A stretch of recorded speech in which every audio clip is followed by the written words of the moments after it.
Hi, welcome back. I'm Evie and I do mini video essays analyzing society. And in this video, we are going to try to answer the question whether paywalls pay off, literally and metaphorically, specifically in the case of newspapers, where some of them, long time ago, virtually decided to close their business to us cheap mortals who do not actively pay for their services.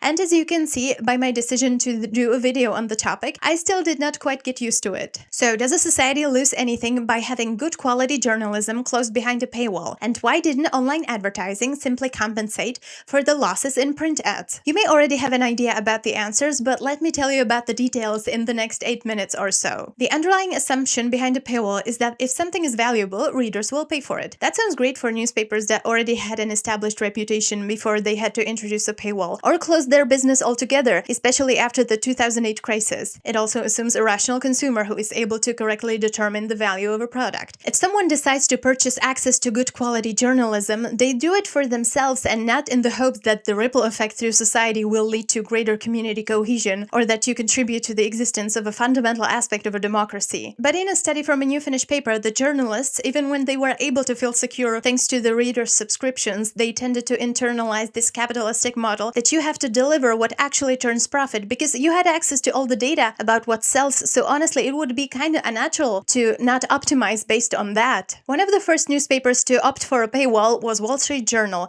They figured out early on that people would be willing to pay for the brand and the exclusive insight into business news. And it paid off for them. As of December 2015, they had over 800,000 paid subscribers. The New York Times started experimenting with a paywall in 2005, offering a subset of their content to paid subscribers. But in March 2011, they started offering a limited number of monthly articles before requiring that you sign up. And that also paid off for them. In February 2022, they reached their goal of 10 million subscriptions, and their new goal is 15 million paid subscribers by 2027. Their paywall is very interesting. They seem to be changing how much access a user gets to their content, and in the process they are optimizing for the sweet spot where it just about results in your conversion to a paid subscriber, because apparently if the free access is too large, it results in very few paid subscriptions, but if there is no free access, nobody stays and interfaces with their website. It's great that some newspapers figured out a business model in today's world that works for them, but their existence is not purely for profit and shouldn't be. They provide a fundamental social and societal service. Humans need oversight, not just politicians. It's not necessarily that we want to be fair, but we like to be perceived as fair. In experiments called dictator games, where people decide about who to give money to, if there is an audience, people are more likely to be just. So having a system of checks and balances where one of the checks is the free press with the motivation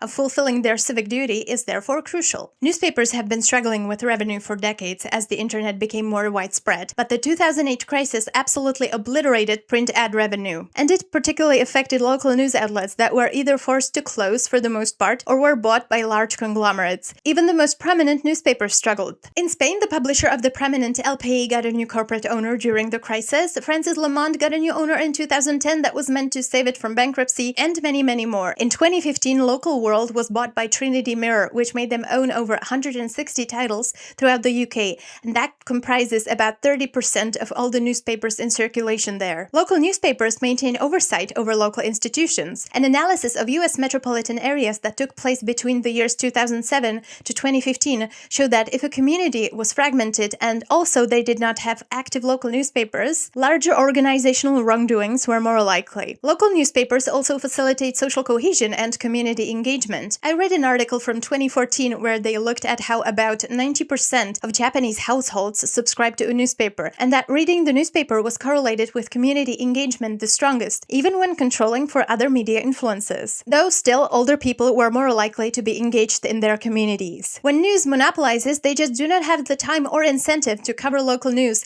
and this problem is so bad that a report by the European University Institute from 2024 speaks of literal news deserts, areas that consistently lack reputable local news coverage. As the news cycle got faster and faster sold to us under the guise of convenience, newspapers could no longer compete with that immediacy. At first, paywalls were optional and businesses could buy ad space just like they did with real-world advertising. But once tracking people became widespread, they were no longer simply buying ad space, but the actual effect that the ad would have for them on that particular website. Generic ads that were typical for print were now virtually worthless. Now there was the option of seemingly better targeted advertising, and also because research emerged that people exhibited this so-called banner blindness, meaning as most people got used to ads online, they tended to almost automatically ignore and tune out whatever looked like an ad on a website layout, and generally have a poor recollection of what was displayed on the ad. Funnily enough, this effect persisted even when people were tasked in an experiment to find information on the website. The banners were just consciously disregarded even when they contained the information. Compared to that, newspaper advertising is regarded as less annoying by people, and we even consider it useful and spend time on it. But that doesn't really tell us anything about the potential effectiveness of offline ads. Research on online banner blindness, I think, should be taken with a grain of salt. Yes, it exists, we tune ads out, but unless you compare the effect of the ad together with the price you pay for it, how can you know that an offline advertising placement deserves to be expensive, but you can buy online advertising for a fraction of the price? And I did not find even an abstract of a single legitimate article that would have no conflict of interest and actually compare the effectiveness of offline and online ads. And at this point, when virtually everybody exists online for the most part anyway, you can hardly create a level playing field trying to compare the tangible effects of offline and online advertising and the subsequent justification for the pricing. Then maybe it points to how offline ads were overpriced all along. Or maybe it points to how perfectly a couple companies were able to reframe the meaning of advertising and then completely dominate the market. How much does targeted advertising improve revenue anyway? Research by Network Advertising Initiative found that behaviorally targeted ads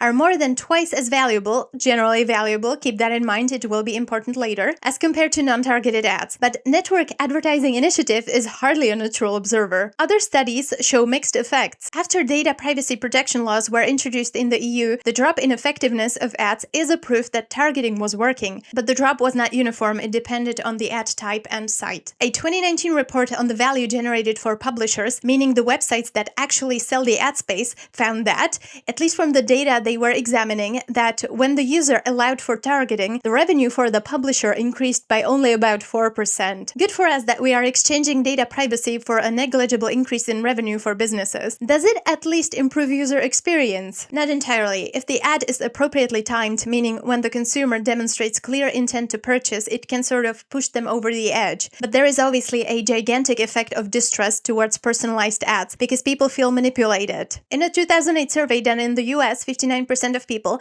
felt uncomfortable with ad tracking. And people feel worried about their privacy, but younger people are more open to having personalized ads. And here we are today. Most of us don't even have local news, and now we don't even have privacy. But I'm not saying we should go back in the caves, it is what it is. But it sucks. And now you too get to know how. That's it, that's the end of the video. Next one the day after tomorrow at the latest. Be kind to yourselves and to other people, and subscribe if you thought this video was interesting.